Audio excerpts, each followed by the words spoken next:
जैसे जैसे भारत की आबादी बढ़ती जा रही है और जनसंख्या विस्फोट होने की कगार पर भारत आगे बढ़ रहा है, नौकरियां दिन ब दिन कम होती जा रही हैं। वहीं भारतीय अर्थव्यवस्था के बदलते स्वरूप के बीच लोगों में खुद पर निर्भर होने की ललक धीरे धीरे बढ़ने लगी है। ऐसे में हर दूसरे तीसरे भारतीय के दिमाग में खुद का बिजनेस स्थापित करने की चाह ने घर करना शुरू कर दिया है। खासकर नौकरी पेशा 8 से 10 घंटे 12 घंटे किसी दूसरे व्यक्ति को या संस्था को या कंपनी को देने में लोग बंधा महसूस करते हैं। यही कारण है कि डिजिटल भारत में नए स्टार्टअप्स, नए बिजनेस के तरीके जन्म ले रहे हैं। डिजिटल भारत में कुछ बिजनेस के ऐसे तरीके भी लोग अपनाना शुरू कर चुके हैं जो हमारी मानव सभ्यता के बीच नवपाषाण काल से ही प्रचलित हैं। प्राचीन मिस्र जैसी प्रारंभिक सभ्यताओं के समय तक भेड़, बकरी और सूअरों का पालन प्रचलन में आ चुका था। मध्य प्रदेश के सतना जिले की पंचायत पिथौराबाद निवासी अरुण प्रजापति ने भी पशुपालन की प्रणाली को अपनाते हुए पहाड़ों के किनारे शांत जीवन शैली के बीच बकरियों का फार्म स्थापित किया है।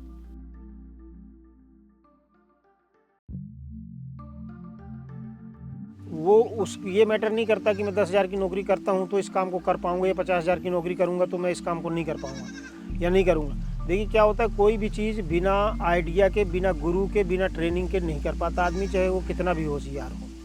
आज मैंने 2-2 ट्रेनिंग ले रखी हैं, है ना। आज इन बकरियों में कोई भी बीमारी आती है, सर्दी, जुकाम, नमूनिया, कोई भी बीमारी, तो मुझे डॉक्टर नहीं बुलाना पड़ता है। मैं यहीं सारी बकरियों को अपना फुल मदद करता हूँ। मेरे को काफ़ी दूर से फ़ोन आते, पंजाब तक से और राजस्थान से भी फ़ोन आते हैं कि भैया मेरी बकरियों की ऐसी ऐसी प्रॉब्लम हो गई है और आप काफ़ी दिन से रख रहे हो, तो कुछ आइडिया बताओ मेरी बकरी को। तो मैं उनको जानकारी देता हूँ। हालांकि मैं बैठ के ट्रेनिंग तो नहीं दे पाता क्योंकि मैं इतना पढ़ा लिखा तो हूँ नहीं, पर मैं हाँ उनको इतनी जानकारी दे सकता हूँ कि आपकी बकरी को ये प्रॉब्लम हो गई है तो इसी तरह की दवाई करें, बाकी थोड़ा डॉक्टर को भी दिखाएं। नमस्कार, सत श्री अकाल, आदाब, जय भीम, जोहार। मैं हूं आपके साथ शुभम कुमार और आज हम मौजूद हैं सर, ये गांव है आपका, ये पिथौराबाद गांव में मौजूद हैं और आज हमारे साथ गोट फार्म चलाने, प्रजापति गोट फार्म के नाम से एक गोट फार्म चला रहे हैं। सर आपका नाम? अरुण कुमार प्रजापति जी मौजूद हैं। और जैसा कि आप हमारे पीछे का नज़ारा ही देख रहे होंगे कि ये पूरा फार्म जो सर ने बना रखा है और इस फार्म में किस तरीके से बकरियों का पालन कर रहे हैं, किस तरीके से उनका रखरखाव कर रहे हैं, कौन कौन सी बीमारियां लगती हैं तो उनसे बचने के लिए क्या क्या उपाय करते हैं और किस तरीके से फार्म का निर्माण करना चाहिए, ये सारी जानकारी हम आपको इस वीडियो में देने वाले हैं। लेकिन उससे पहले मेरा आग्रह ये है कि आप चैनल को सब्सक्राइब कर लीजिए और बेल आइकन भी दबा लीजिए ताकि जो नई नई जानकारियां और नए नए वीडियोज हम आपके साथ लेकर के आते हैं वो आपको जल्द से जल्द मिल जाए। सर बहुत बहुत स्वागत है आपका हमारे चैनल पे।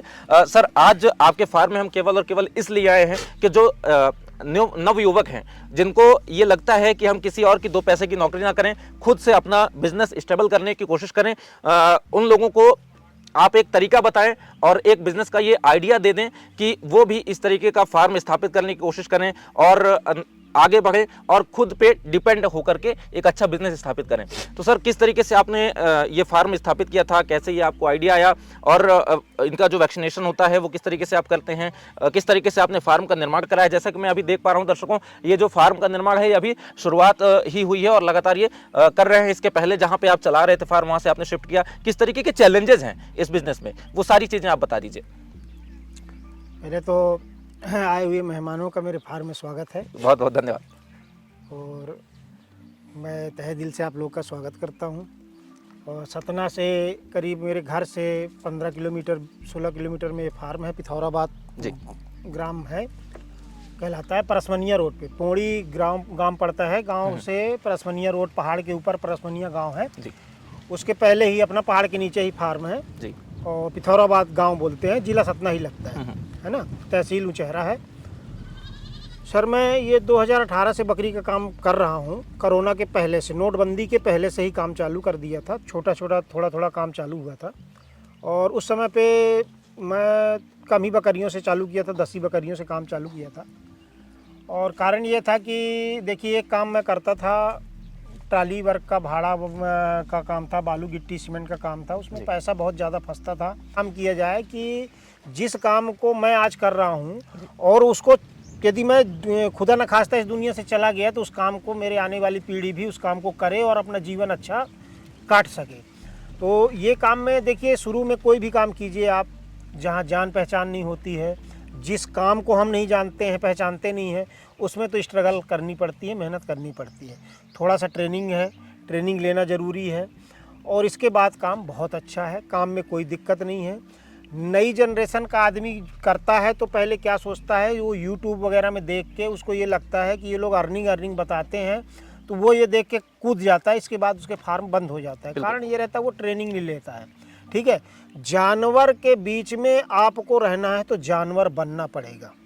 बिल्कुल, आप बाहर जाइए, सूट बूट पहनिए, ठीक है। ये बच्चे खड़े हैं, देखिए आप पैंट आपके नोच रहे हैं, एक बात की बात है ना, बच्चे आपकी पैंट नोच रहे हैं। यदि हम इनको उठा के फेंक देंगे तो इनके हाथ पैर, अब हम अपना सूट बूट देखें कि हम इस बच्चे को लाइक करें? बिल्कुल, हमें तो इस बच्चे को देखना है ना, सूट बूट तो हम बाहर पहन लेंगे। बिल्कुल, ठीक है, तो हमें उस जानवर के बीच में जानवर बनना पड़ेगा, क्योंकि वो जानवर जिस तरह से आपके पास में खेले, बिल्कुल, जिस तरह से आपके पास में वो खुशी रहे। भाई आदमी जैसे क्या होता है, माँ बाप रहते हैं ना, तो बच्चे को खिलाते हैं, तो बच्चा ढंग से जब खिलाते हैं तो कहीं रोने लगता है, तो क्यों रोने लगता है, वो वहाँ पे खुश नहीं हो पाता है, तो फिर उसको खुशी देने के लिए वो चीज़ देते हैं, उठा के ये ले लो, ये लो। ऐसे जानवर है, यानी एक तरीके से बच्चों की जैसे केयर की जाती है, वैसे ही इन जानवरों की भी केयर की जाती है। और जैसे आपने एक चीज कहा कि देखिए तमाम यूट्यूब प्लेटफॉर्म चल रहे हैं, तमाम तरीके की अर्निंग, लाखों की अर्निंग, करोड़ों की अर्निंग बता देते हैं, लेकिन जो सच्चाई है मैं आपसे वही जानना चाहूंगा कि सच्चाई क्या है और किस तरीके के चैलेंज है, वो सारी चीजें आप रियल में बताइएगा, ताकि जो भी एक भी दर्शक अगर देख करके वीडियो आपके फार्म से आपसे कॉन्टेक्ट करके ट्रेनिंग लेकर के या किसी भी तरीके से फार्म चालू करने की कोशिश करता है, तो उसको रियल चीजें पता रहे, चैलेंजेस रियल पता रहे, वही आप बताइए। यही है कि बिना मरे स्वर्ग नहीं देखने को मिलेगा। यदि मैं ये सोचता हूँ कि मैं यहाँ पे नहीं रहूँ, नौकर लगा दूंगा, मेरा काम नौकर देख लेंगे, तो ऐसा नहीं हो सकता। यदि आपको स्वर्ग देखना है तो स्वयं मरना पड़ेगा। ठीक है, फैक्ट्री का मालिक जो है, फैक्ट्री लगाता है तो पहले स्वयं खड़ा होता है वहाँ पे, स्वयं खड़े होकर काम करवाता है। इसके बाद जब उसका काम चालू हो जाता है तो मैनेजर लगा लेता है, नौकर लगा लेता है, इंजीनियर लगा लेता है, फिर वो खाली वो अपना वीडियो कैमरा लगा के वो अपना देखता रहता है कहाँ कैसा काम चल रहा है। ठीक है, ये चाहे कोई भी काम हो, ये फैक्ट्री है, स्टार्टिंग छोटे से होती है और ये बहुत बड़े स्तर तक जाती है। यानी शुरुआत देखिए जीरो से ही करिए। हाँ। और क्योंकि जीरो से ही शुरुआत करके आप फिर अपने अर्निंग पे लगातार जीरो जोड़ते जाएंगे और लगातार फिर आप लाखों रुपए कमाएंगे, लेकिन मेहनत करेंगे। आपका बिजनेस आपको लाइक करेगा, आप अपने बिजनेस को लाइक करेंगे, तभी आपको भी तो पसंद होना चाहिए बिजनेस। बिल्कुल, मेरे को ये बिजनेस पसंद नहीं है और मैं कर रहा हूँ, वो बिजनेस आपको फायदा नहीं, वो मजबूरी बन जाती है, वो मजबूरी बन जाती है। ठीक है, हमारी बकरिया, हम आज बीमार हैं, हम उसको देखे यार नहीं खा रही, रहने दो, खाएगी तो ठीक है, नहीं खाएगी तो ठीक है। जब उसको अंदर बीमार है तो वो कहाँ से खाएगी, और जब वो नहीं खाएगी तो वो मरेगी।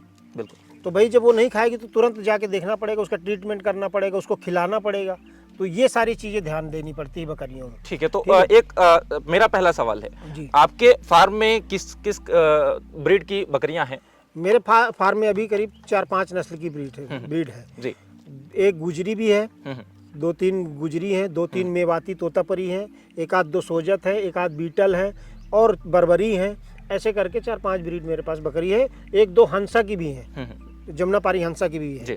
ठीक है, तो कारण ये है कि मैं पिछले साल जो है जब फार्म ज़मीन यहाँ पे लिया हूँ, क्योंकि वहाँ पे मेरे पास जगह कम थी और बकरी ज़्यादा थी, तो मैंने कुछ बकरियाँ जो है तो वहाँ सेल कर दी। सेल आउट इसलिए कर दिया था क्योंकि वहाँ जगह नहीं, करने वाला नहीं था कोई, और मैं अपने फार्म का काम चालू किया हुआ था, तो यहाँ मुझको आना पड़ता था। मैं सुबेरे आता था, शाम को 8 बज जाता, 9 बज जाता था, इसलिए कोई वहाँ करने वाला नहीं था। मेरा लड़का बड़ा वाला है, तो ये बाहर नौकरी कर रहा था, 1500, 18-20 हज़ार रुपये वहाँ पाता था। ठीक है, बहुत दूर था, धार में था। बिल्कुल, तो मैंने हालांकि इसको अभी बुला लिया हूँ यहाँ पे कि इसको काम को मेरे को बढ़ाना है, क्योंकि देखिए 15, 16, 18 हज़ार की नौकरी जीवन में कुछ नहीं दे सकती है। यदि 1-2 साल ये स्ट्रगल कर लेंगे तो ये आराम से यहाँ बैठे खाएंगे, कमाएंगे। बिल्कुल, जिनको करना अभी तो करता है ये, अभी हम लोग करते हैं क्योंकि आदमी नहीं लगा रहे। कुछ दिन बाद हम यहाँ आदमी लगा के और खड़े होकर काम करवाएंगे और ये हमारा काम होगा। यानी बिजनेस की पहली स्ट्रेटजी ये बनाइए कि आप खुद से इन्वॉल्व करिए, खुद को उसमें बिजनेस में खड़ा करिए, खुद देखिए, खुद लगाइए कि बकरी खा रही कि नहीं खा रही है, क्या खा रही है, किस चीज़ इसको पसंद है, हम क्या चीज़ खिलाएं इस बकरी को, इसकी हेल्थ अच्छी बने। बिल्कुल, हम फार्म में रखते हैं, ये फार्म बनाए हैं, हमारी बकरी को फार्म में क्या दिक्कत आ रही है, सर्दी हो रही है, ठंडी लग रही, गर्मी लग रही है, कूलर की ज़रूरत है या लाइट की ज़रूरत है, ये सारी चीज़ स्वयं देखनी, नौकर नहीं बताएगा। अच्छा, एक चीज़ और आती है कि बकरी फार्म आमतौर पर खोला जा सकता है, कोई भी शुरुआत कर सकता है, कोई भी कर लेकिन सकता है। एक जो सबसे जरूरी चीज़ हो जाती है माहौल की। जैसे अलग अलग स्टेट्स हैं, यानी भारत में किसी भी कोने पे अगर बकरियों का फार्म खोला जाए तो उसके लिए एक वेदर की, मौसम की जो कोई आवश्यकता नहीं, क्या ऐसा कोई चैलेंज जरूरी नहीं है, कोई चैलेंज की, कोई वेदर की कोई चैलेंजिंग नहीं है। मैं बताऊं आपसे, इसलिए देखिए, हिंदुस्तान का आदमी आपके हिमालय में जाके रह सकता, सतना का आदमी हिमालय में जाके रह सकता है, कश्मीर में रह सकता है, ठीक है, बट उसके लिए व्यवस्था वैसी चाहिए। हम किसी व्यक्ति को कश्मीर में ले जाके और शर्ट बनियान में छोड़ देंगे तो वो 2 दिन 4 दिन में मर जाएगा। बिल्कुल, ठीक है ना। ये बकरी रजाई तो ओढ़ती नहीं है। बिल्कुल भाई हम तो कहीं ठंडी में जाएंगे तो 4 स्वेटर लाद लेंगे, टोपा लगा लेंगे, जूते पहन लेंगे और अलाव जला लेंगे। बकरी क्या करेगी? तो वो हमें समझना पड़ेगा उस चीज को। यानी एक तरीके से हर तरीके के माहौल में ये बकरियां ढल सकती हैं। हर तरफ जो चैलेंजेस बताए जाते हैं कि बकरियां सरवाइव नहीं कर पाती हैं, उनके लिए अलग अलग माहौल में ढलना मुश्किल होता है, तो कहीं ना कहीं वो चीज सर बिल्कुल डिनाई कर रहे हैं। दूसरी अपने एंड चीज से क्या होता है, बकरी माहौल को कब नहीं झेल पाती है कि जैसे अपन बकरी बाहर से लाते हैं, भाई हमारे यहाँ बीटल नहीं है, पंजाब से आती है, बरबरी भी पंजाब से आती है, राजस्थान से आती है, आपके यहाँ से आती है यूपी से बरबरी। सोजत बकरी सोजत सिटी से आती है, सिरोही सिरोही सिटी से आती है ना। ऐसी बकरियाँ राजस्थान से आती हैं, सब अलग अलग जगह से आती हैं। तो कहीं पे ज़्यादा गर्मी होती, कहीं पे ज़्यादा ठंडी होती है। होता क्या, जब हमारे यहाँ पानी का बदलाव होता है, जब ठंडी में हम जानवर ट्रांसपोर्टिंग करते हैं तो देखिए, जब 1000 किलोमीटर कोई जानवर सफ़र करता है तो उसको हरारत होती है, आदमी को हरारत होती है। यहाँ से अगर सतना तक आप खड़े खड़े किसी गाड़ी में चले जाइए, बस में, तो आप थक जाओगे, आपको हाथ पैर दर्द करने लगे। तो ये 1000 किलोमीटर चल के आती है, बैठती नहीं बकरी। अगर बैठ जाएगी सफ़र में तो बीमार हो जाएगी। तो इसके लिए अपन को क्या करना पड़ता है, उस हिसाब का माहौल तैयार करना पड़ता है। हम वहाँ से बकरी ठंडी में न लाएं, गर्मी के समय में बकरी लाएं। हो सके जितनी बकरियाँ ज़्यादा से ज़्यादा यहाँ पे बच्चे दें, और यहाँ पे जो बच्चे होंगे वो स्ट्रांग होंगे। बिल्कुल। और उस तरीके के माहौल में ढल चुके होंगे, वो उसी माहौल में ढल जाएंगे। हाँ, ढल जाएंगे। अब ये बच्ची है, ये आपके इटावा क्षेत्र की बकरी है। अच्छा, ये हंसा जमुना पारी में। अच्छा, यूपी के इटावा से आप इसको लेकर? नहीं, ये इसका बाप आया था। अच्छा। और ये यहीं पैदा हुई है, ठीक है। तो ये बकरी अब तंदुरुस्त है, इसको कोई दिक्कत नहीं है, इसको जल्दी बीमारी नहीं होती, ये चीज़ है ना। तो बकरी जो जैसे अपन ने 10 बकरी बाहर से लाए, अब उस 10 बकरी से हमको बढ़ाना है तो 10 बकरी से एक ब्रीडर लाओ, उस बकरी से आप बढ़ाते जाओ। दूसरी चीज़, ब्लड लाइन का हमेशा ध्यान रखो कि वही बकरे से उस बकरी की माँ, उस बकरी की बच्ची, उस बकरी भाई, वो एक दूसरे को क्रॉस ना कर पाए। ब्लड लाइन का ध्यान रखिए, आपकी बकरी की नस्ल अच्छी तैयार होगी, है ना, और नस्ल के साथ साथ स्ट्रॉन्ग भी रहेगी। क्योंकि उसकी नस्ल खराब होती है जब वही बकरे से अपन क्रॉस, जैसे गांव में देसी बकरियां रखते हैं ना, वो एक बकरा रख लेते हैं, 2 बकरा रख लेते हैं, फिर माँ को भी उसी से क्रॉस करवाया, फिर उसकी बहन को भी उसी से क्रॉस कराया, उसकी बेटी को भी उसी से क्रॉस कराया, उसकी बेटी की बेटी को भी उसी से क्रॉस कराया, और नस्ल हो जाती है खराब। ये चीज़ का विशेष ध्यान रखना पड़ता है ब्लड लाइन का। अच्छा, स्टॉल फीड में, ठीक है। दूसरी चीज़, अपन जैसे पर बीमारी की बात आती है, इसमें 2 टीके बहुत ही जरूरी हैं। पहली चीज़, एक टीका, पहली चीज़ है, हर 3 महीने में बकरी की आप डिवार्मिंग कीजिए। अगर आप डिवार्मिंग नहीं करेंगे तो जैसे ये बकरी का हाल है, देखिए ये बकरी है, ये, हाँ, ये बकरी इसलिए दुबली है कि इसकी 6 महीने से डिवार्मिंग नहीं हुई थी, ठीक। तो क्या होते हैं, इसके पेट में कीड़े आ जाते हैं। स्टाल फीड में जो ये भूसा खाती हैं, इसमें जैसे कभी कभी देखिए ये मिट्टी आ जाती है, ये मिट्टी है ना। तो ये मिट्टी, जब ये डीला है, इसमें खेत में तो रहता है भूसा, तो इसमें क्या होता है, जब मिट्टी रहती है तो ये चूरा भी बन जाती है, मिट्टी पेट में चली जाती है, उससे पेट में कीड़ा पैदा हो जाते हैं। जब कीड़े पैदा हो जाते हैं तो जो दाना ये खाएगी बाहर से, वो अंदर कीड़े खा लेंगे, इसके शरीर में नहीं लगेगी, बकरी सूखने लगेगी, सूखते सूखते एक दिन मर जाएगी, ठीक। तो इसलिए हर 3 महीने में डिवार्मिंग कीजिए। और आज की डेट में तो मान लीजिए ईटी का टीका जो है साल भर में लगने लगा है, साल भर का रक्षा ईटी का टीका आता है। तो 2 टीके अपने लिए बहुत ही ज़रूरी हैं। और टीके आप चिकन पॉक्स ये वो आप और लगाइए ना लगाइए, पर एक ईटी का टीका और एक पीपीआर का टीका, बिल्कुल, जिसको कोरोना अपन लोग बोलते हैं, वो टीका यदि आपको बकरी को लगा हुआ है तो आपकी बकरी जल्दी नहीं मरेगी।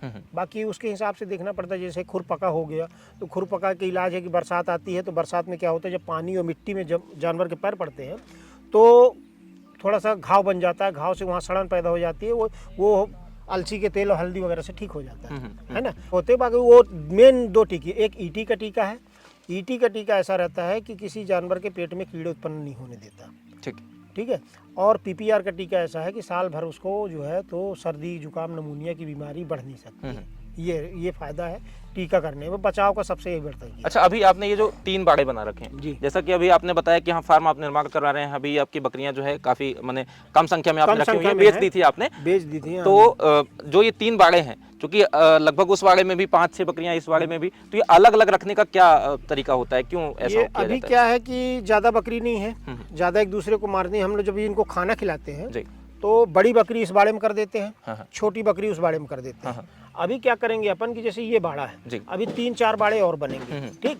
तो ये क्या करेंगे, जैसे ये छोटे बच्चे हैं, छोटे बच्चों का बाड़ा अलग होगा, ठीक। प्रेग्नेंट बकरी है उसका बाड़ा अलग होगा, बकरे हैं, बड़े बकरे हैं उसका बाड़ा अलग होगा, छोटे बकरे हैं उसका बाड़ा अलग होगा। ये इस तरह से हम सेटअप बनाएंगे, इसको चारों हर अलग अलग सेटअप बनाएंगे, ठीक है। इससे क्या होगा कि जैसे मान लीजिए एक छोटा बच्चा है, ये बड़ी बकरियों के बीच में पेट भर खाना नहीं पाएगा, क्योंकि उसको जैसे यहाँ पे खाएगा तो बड़ी बकरी मार के भगा देगी, वहाँ पे खाएगा तो बड़ी बकरी मार के भगा देगी। तो इसलिए इसको जो है अलग अलग सेटअप जरूरी है, यानी एक तरीके से स्पेस भी अच्छा खासा स्पेस भी चाहिए है। अब ये मान के चलो 30x50 का एक स्पेस है, ठीक। 30x50, 30x50, अभी वो समझो इतना ये पड़ा हुआ है, उसके पीछे ही उतना पड़ा हुआ है, बिल्कुल। ये सिर्फ बकरियों के लिए है ना। इसके बाद क्या होगा, बकरियों को जैसे घुमाना है तो अपन क्या करेंगे, ये खेत खाली हो जाएंगे, अभी सब खेत खाली है, तो ये खेतों में अपना छोड़ दिए 10-11 बजे, 1-2 घंटा अपना घुमा दिया, उनका मन बहल गया, फिर आ गए अपना भूसे पे आ जाए, बिल्कुल। ये चीज है इसमें, अच्छा है ना। अच्छा, कि स्पेस नहीं होने के कारण जो क्या है कि बकरियों के खुर भी बढ़ते हैं, बकरी जब चलेगी नहीं तो खुर बढ़ते हैं, तो उनको खुर को ट्रीटमेंट करना पड़ता है, बार बार काटना पड़ता है, ये सारी चीज़ों का ध्यान रखना पड़ता है बकरी। यानी एक तरीके से देखिए क्या होता है कि जब बकरी कोई भी काम आदमी चालू करता है, जैसे आप मान लीजिए एक मोटरसाइकिल लेते हैं, है ना। जब मोटरसाइकिल आपने लिया तो शुरू में तो आपको नहीं पता चलता कि इसमें यार हवा भी भरवानी पड़ेगी, या इसका ऑयल भी चेंज करना पड़ेगा, यार ये इसका नट भी गिर जाता है, या कुछ भी ऐसी। तो जब आपके पास वो चीज़ आ जाती है तो धीरे धीरे सारी जानकारी। और दूसरी चीज़, पहले ट्रेनिंग लेना ज़रूरी है। जैसे आपने बकरी रख लिया, 2-4 महीने के अंदर आप बकरी रखने के बाद या बकरी रखने के पहले ट्रेनिंग ले लीजिए, भले एक बार की वजह 2 बार ट्रेनिंग लीजिए। जितना सीखोगे आप, जितनी ट्रेनिंग लोगे उतना ज़्यादा सीखोगे। यानी एक तरीके से अगर आपने ट्रेनिंग नहीं ली तो उसके नुकसान क्या होंगे? उसका नुकसान ये है कि मैं इन बकरियों को समझ ही नहीं पाऊंगा कि इसको बीमारी क्या हो रही है। बिल्कुल। मेरे को तो आज तक किसी ने बताया नहीं कि ये बकरी सूख क्यों गई, मेरे को तो कोई बताया नहीं कि बकरी लंगड़ा क्यों रही है, मेरे को किसी ने बताया नहीं। लेकिन ट्रेनिंग में सारी चीज़ें बताई जाती हैं। अच्छा ट्रेनर जो होगा वो बकरियों, जो बकरी पालक होगा जिसने 100-50 बकरियां रखी होंगी, वो बताएगा, वही बता सकता है कि आपकी बकरी को क्या बीमारी हो सकती है। और कहीं ना कहीं एक चीज और ये भी होती है कि अगर आपने ट्रेनिंग नहीं ली और पशु चिकित्सक को आप बार बार अपने फार्म में बुलाते हैं तो वो लूटेगा भी। और दूसरी चीज ये होगी कि वो समय पे पहुंच पाते हैं, नहीं पहुंच पाते हैं, बकरियों को टाइम पे इलाज मिल पाता है, नहीं मिल पाता। नहीं, हमारे पास तो अच्छे डॉक्टर जी भारती सर हैं जी, सतना के वेटनरी हॉस्पिटल में जी भारती सर हैं, तो वो इतनी दूर तो नहीं आ पाते। लेकिन ये है कि अगर हम जानते हैं इस बकरी को हमने ऐसा इंजेक्शन देना है, पर हम क्या करते हैं, उनसे पूछ लेते हैं। एक शुक्ला जी भी हैं, उनसे भी हम फ़ोन करके पूछ लेते हैं, सर ऐसी ऐसी बात है, बकरी मैं जानता हूँ कि इस बकरी को क्या इंजेक्शन देना है, पर एक बार मैं पूछ लेता हूँ, सर ऐसी ऐसी बात है, क्या किया जाए। तो डिस्कशन करने से क्या होता है, हौसला अच्छा आ जाता है, मतलब क्या हो जाता है, ताकत आ जाती है अंदर से कि यार नहीं सही है। यानी कहीं ना कहीं क्योंकि आपने पाल रखा है, वो भी एक अगर बिजनेस कर लिया आपने, जानवर है उसमें भी प्राण है, तो उसको किसी भी तरीके से कोई गलत दवाई ना जाने पाए, कोई गलत इलाज ना होने पाए, आप डिस्कस करके ही करते हैं। देखिए यानी कि एक तरीके से सर ने कोई भी चीज़ है ना, जैसे डॉक्टर आते हैं मेरे पास, वहाँ आते थे डॉक्टर लोग, ये बताते हैं ना, तो मैं उसको तुरंत राइट डाउन कर लेता हूँ कॉपी में कि ये चीज़ बीमारी थी बकरी में, ये चीज़ लगाया मैंने। यानी वो आगे के लिए फीडबैक आप उसको लेकर के रखते हैं। ये बकरी देखिए, इसका पैर तोड़ दिया बकरे ने जी, ये सामने जो ये पैर उठा रखी है, जी जी, ये बकरे ने मारा, उसका पैर टूट गया। मैंने इसको 3-4 इंजेक्शन लगाया, इसके दर्द का इंजेक्शन लगाया, सारी चीज़ें इंजेक्शन लगाया, जल्दी लगाया इसको, इसका दर्द खत्म किया, ये बकरी खाने लगी और आज लंगड़ा रही लेकिन खा रही बराबर। समय पे उसको इलाज दे दिया। तो अगर मैं उसको इंजेक्शन न लगाता तो आज थोड़ा दर्द करता, कल और ज़्यादा दर्द करता, 3-4 दिन बाद बकरी वो मरने की अवस्था में आ जाती। तो मैंने उसको दर्द का मैं क्योंकि उसका पैर तो जोड़ नहीं सकता, वो ऐसी जगह से टूटा है पैर कि उसका पैर नहीं जोड़ा जा सकता, पर उसके दर्द को कम किया जा सकता है। मैंने उसका इंजेक्शन दिया, 2-3 दिन दिया, उसका दर्द कम हुआ, वो बकरी खाने लगी और पैर भी सूख गई थी। अब वो कम से कम नहीं तो ये समझ लो 80% रिकवर हो गई। अच्छा, ये देखिए मॉर्टेलिटी की बात आ जाती है। बहुत लोग घबराते हैं कि बकरी पालन में ये होता है कि बकरियां एक साथ मरने लगती हैं और उनको बचाया नहीं जा सकता। ये मॉर्टेलिटी को लेकर के आप क्या बताना चाहेंगे? नहीं, बकरी नहीं मरती है, कोई जानवर मरता नहीं है, उसको मारा जाता है। मारने का कारण क्या है? उसको जब आप टाइम से टीका नहीं करेंगे, टाइम से इलाज नहीं करेंगे तो जानवर मरेगा, मरने आदमी मर जाता है। अभी ये बकरी जो है, आप PPR का टीका मत दीजिए। मैं हकीकत बताऊं, इनको अभी PPR का टीका पिछले साल नहीं लगा है जी। मैं जब से ये खेत खरीदा हूँ, मेरे पास 2-2 PPR की वैक्सीन रखी हुई है, जबलपुर से ला के रखा हूँ, फ्रिज में रखी है आज तक जी।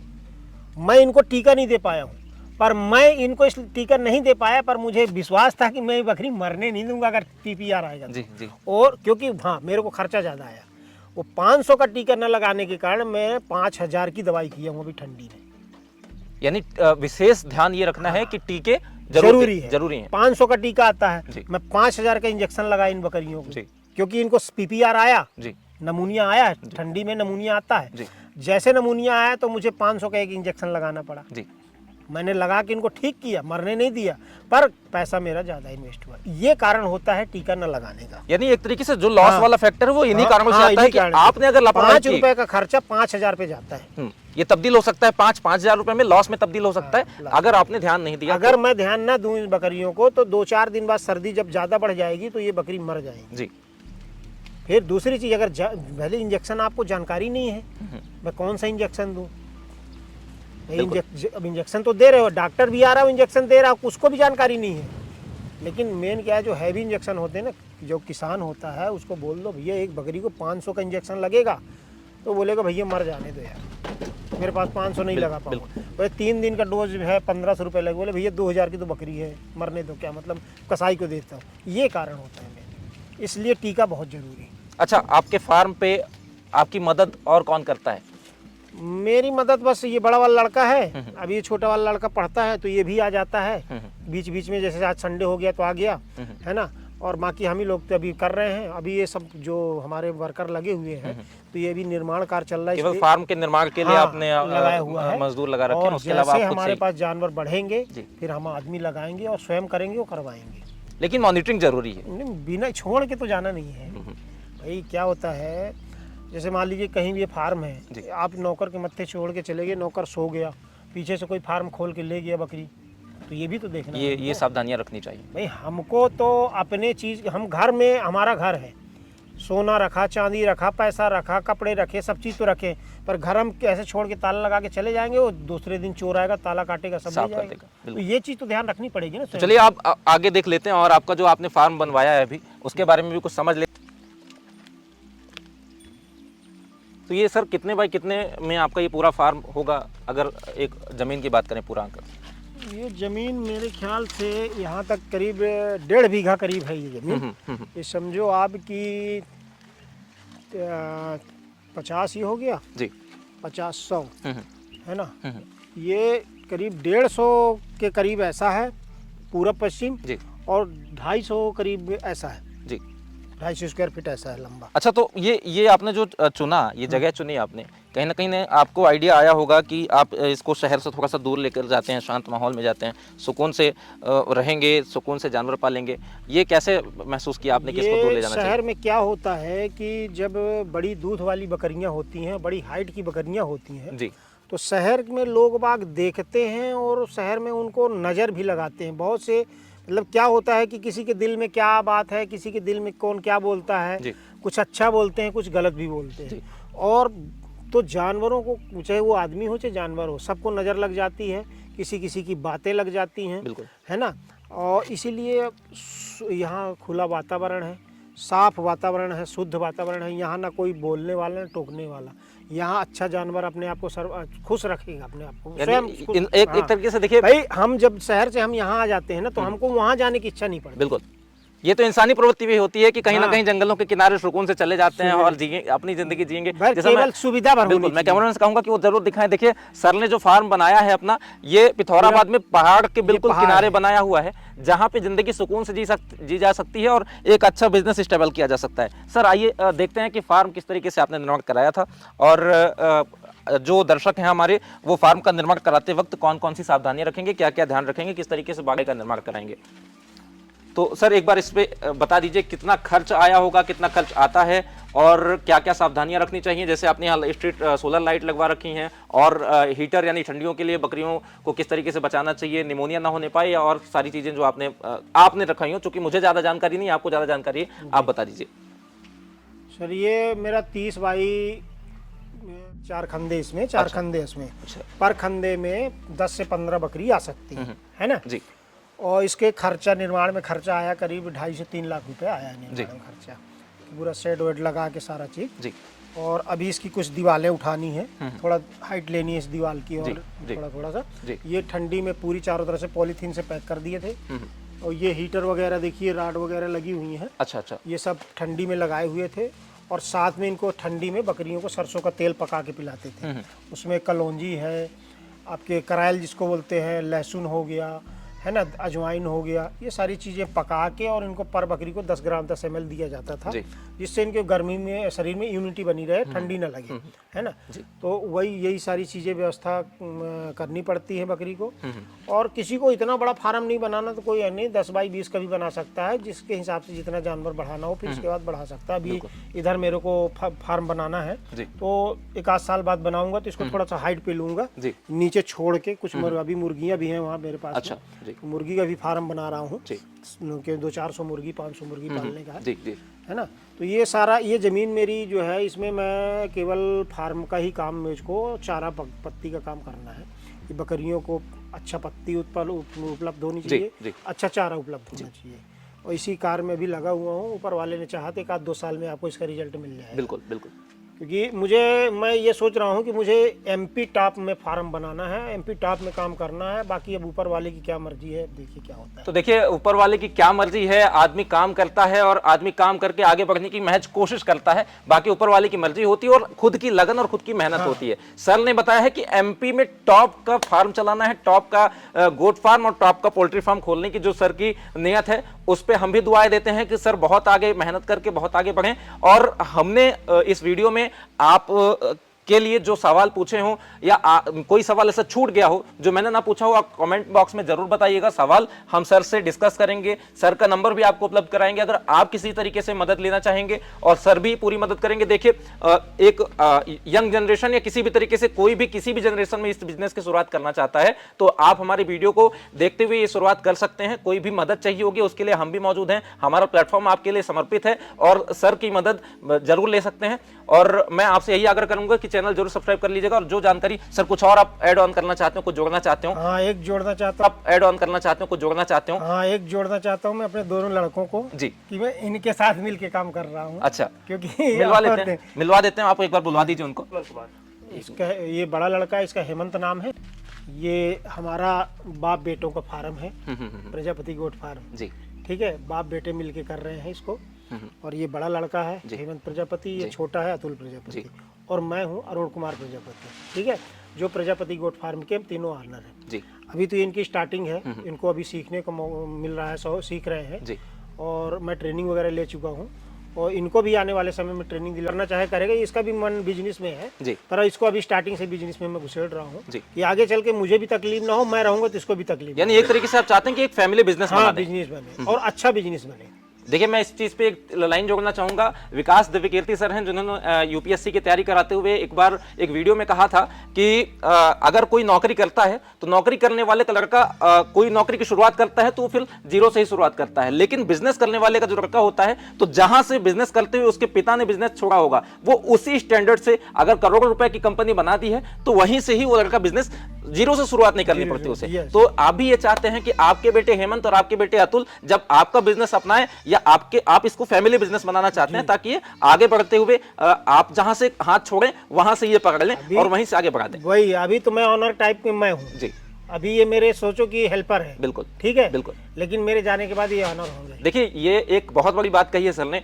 आज की तारीख में अगर बेटा पिता की सुनता है और पिता ये निर्देश करते हैं, पिता अपने एक तरीके से आलिंगन में लेकर के बेटे को ट्रेन कर रहे हैं, तो कहीं ना कहीं ये बिजनेस जरूर आगे बढ़ेगा और बहुत आगे सफल होने वाला है। ये मैं भी ये दुआ करता हूं और अपने चैनल के माध्यम से दर्शकों आपसे भी ये गुजारिश करता हूं कि सर को दुआएं दीजिए, उनके बेटों को दुआएं दीजिए कि ये लगातार अपने बिजनेस में आगे बढ़ें। और आपकी जो मदद करना चाहेंगे या आप इनसे कोई ट्रेनिंग या मदद लेना चाहेंगे, हेमंत जी, अतुल जी और उनके पिता अरुण जी मदद करेंगे। और तब तक के लिए मुझे इजाजत दीजिए। हम अगले वीडियो में किसी और शख्सियत से मिलेंगे, किसी और ऐसे नए आइडियाज लेकर के आने वाले और ऐसे यंग जनरेशन जो अपने पिता की बातों को मान करके और उनके साथ बिजनेस में हाथ बटा रहे हैं, ऐसे लोगों से मिलवाते रहेंगे। तब तक के लिए दीजिए इजाजत। नमस्कार। धन्यवाद।